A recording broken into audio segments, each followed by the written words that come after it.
बिस्मिल्लाहिर्रहमानिर्रहीम। कुरान करीम में अल्लाह ताला ने ज़कात के कुछ मसारिफ बयान फरमाए हैं कि ज़कात की रकम कहाँ कहाँ पर ख़र्च की जाएगी, और अल्लाह के बयान करदा उन मसारिफ के अलावा किसी और जगह पर ज़कात देने से ज़कात अदा नहीं हो सकती है। आप इस बात को इस तरह से समझ लें कि ज़कात की रकम सिर्फ मुस्तहिक़ हज़रात ही को दी जा सकती है, और जो शख्स मुस्तहिक़ ना हो उसके लिए ज़कात की रकम लेना बिल्कुल जायज़ नहीं है। इसलिए ज़कात की अदायगी के वक्त इस बात की मुकम्मल तहक़ीक़ कर लेनी चाहिए कि जिस शख्स को ज़कात दी जा रही है वो ज़कात का मुस्तहिक़ है भी या नहीं। तो ज़कात की रकम के जो असल मुस्तहिक़ हैं और जिनका उस पर हक़ है वो ज़रूरतमंद और गरीब तबका है।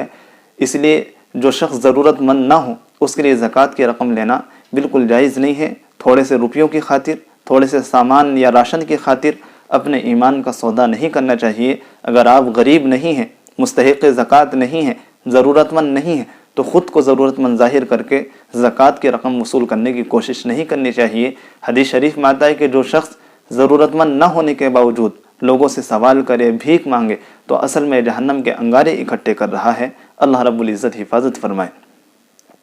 तो कुरान में अल्लाह ताला ने जो 8 मसारिफ बयान फरमाए उनमें से अगर हर एक को तफसील के साथ बयान किया जाए तो काफ़ी वक्त लग जाएगा। इसलिए चंद मसारिफ हम आपके सामने रखते हैं। देखिए, आपकी ज़कात की रकम का सबसे पहला मुस्तहिक़ वह आपका गरीब करीबी रिश्तेदार है, और उसको ज़कात देने में दुगना सवाब मिलेगा। एक तो ज़कात के अदा करने का और दूसरे सिला रहमी और रिश्तेदारी को निभाने का। इसलिए अगर रिश्तेदारों में कोई शख्स गरीब है, मुस्तहिक़ ज़कात है, तो आप अपनी ज़कात की तक़सीम की इब्तिदा सबसे पहले उससे कीजिए। लेकिन कुछ रिश्तेदार ऐसे हैं कि जिनको मुस्तहिक़ होने के बावजूद ज़कात की रकम देना बिल्कुल जायज़ नहीं है। एक तो वालिदैन को, वालिद वालदा को मुस्तहिक़ होने के बावजूद ज़कात की रकम नहीं दी जा सकती है। इसी तरह से दादा दादी को, नाना नानी को, इन हज़रात को मुस्तहिक़ होने के बावजूद भी ज़कात की रकम देना जायज़ नहीं है। अगर ये वाकई ज़रूरतमंद हैं और ये मुस्तहिक़ हैं तो आप इनकी इमदाद के ज़रिए से मदद करके जन्नत कमा सकते हैं, लेकिन इनको ज़कात की रकम देना बिल्कुल जायज़ नहीं। इसी तरह से अपनी औलाद को या नवासा नवासी को, पोता पोती को, इनको भी ज़कात की रकम नहीं दी जा सकती है।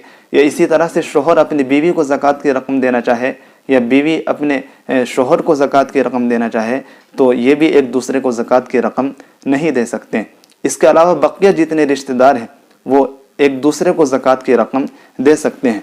मसलन बहन माली एतबार से कमज़ोर है और भाई साहिब निसाब है तो बहन की ज़कात की रकम के ज़रिए से मदद कर सकता है। इसी तरह से सास ससुर अगर माली एतबार से कमज़ोर हैं, मुस्तहिक़ ज़कात हैं, तो इनकी भी ज़कात की रकम के ज़रिए से मदद की जा सकती है।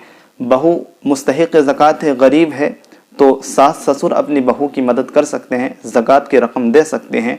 इसी तरह से दामाद को भी ज़कात दी जा सकती है, मामू या मुमानी को भी ज़कात की रकम दी जा सकती है, खाला को भी ज़कात की रकम दी जा सकती है, फूफा या फूफी को भी ज़कात की रकम दी जा सकती है, चचा को भी ज़कात की रकम दी जा सकती है, देवर को, समधन को, बिरादर निस्बती को जिसे हम साला कहते हैं, भांजे को, भतीजे को, इन हजरात को ज़कात की रकम दी जा सकती है। बल्कि आपकी ज़कात की रकम के सबसे पहले मुस्तहिक़ यही हैं, और इन हजरात को ज़कात की रकम देने में इंशाअल्लाह आपको दुगना सवाब मिलेगा। एक तो ज़कात के अदा करने का, दूसरे रिश्तेदारी को निभाने का, सिला रहमी के करने का। इसी तरह से ज़कात अदा करते वक्त ये बात आप जहन में रखें कि मुस्तहिक़ ज़कात को उस रकम का मालिक बनाना ज़रूरी है, और बग़ैर मालिक बनाए आपकी ज़कात अदा नहीं हो सकती है। मसलन आप चंद गुरबा को अपने घर पर बुलाकर ज़कात की रकम से दावत कर दें तो इस तरह से ज़कात अदा नहीं होती है। उनको उस रकम का मालिक या उस सामान का मालिक बनाना ज़रूरी है। ऐसे ही अगर आप अपनी ज़कात की रकम किसी मस्जिद के काम में लगाएं या किसी दीगर रिफाही कामों में लगाएं तो इस तरह भी ज़कात अदा नहीं हो सकती। इसी तरह से अगर आप अपने मुलाजिमीन की तनख्वाह या मज़दूरों की उजरत, उनकी मज़दूरी ज़कात की रकम से देना चाहें तो उस सूरत में भी ज़कात अदा नहीं होती। इसी तरह से ज़कात अदा करने के लिए रकम ही ज़रूरी नहीं, बल्कि आप अपनी ज़कात सामान के ज़रिए से, राशन के ज़रिए से, कपड़ों के ज़रिए से भी अदा कर सकते हैं। बस शर्त यह है कि मुस्तहिक़ ज़कात को मालिक बनाना है। इसी तरह से अगर आप अपनी ज़कात को पोशीदा तौर पर किसी मुस्तहिक़ ज़कात रिश्तेदार को या किसी दूसरे शख्स को देना चाहते हैं تو یہ ضرورت نہیں ہے کہ آپ جب زکوٰۃ دیں تو اس سے کہیں کہ یہ زکوٰۃ کی رقم ہے، بلکہ ہدیہ کہہ کر کے یہ عیدی کے عنوان سے بھی آپ زکوٰۃ دے سکتے ہیں۔ انشاءاللہ زکوٰۃ بھی ادا ہو جائے گی اور ثواب بھی ملے گا۔